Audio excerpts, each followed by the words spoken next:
Hello guys, welcome back to this channel. In this today's tutorial, I'm going to show you how you can make your music sounds like it's underwater using CapCut.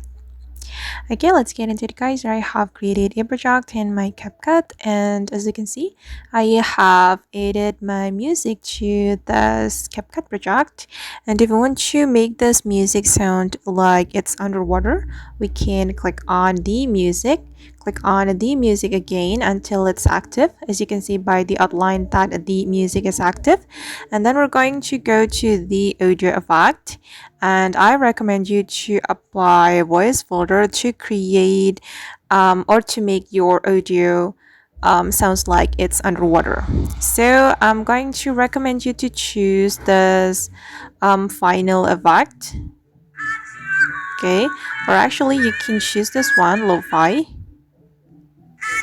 Okay, and I'm gonna go with this one to make it sounds like it's underwater. Okay, and you can adjust the effect as well. I'm just going to click on this icon, and then we can adjust the strength and the noise, but I'm just going to leave it like that. Alright guys, and that's all the way to make music sounds like it's underwater using CapCut.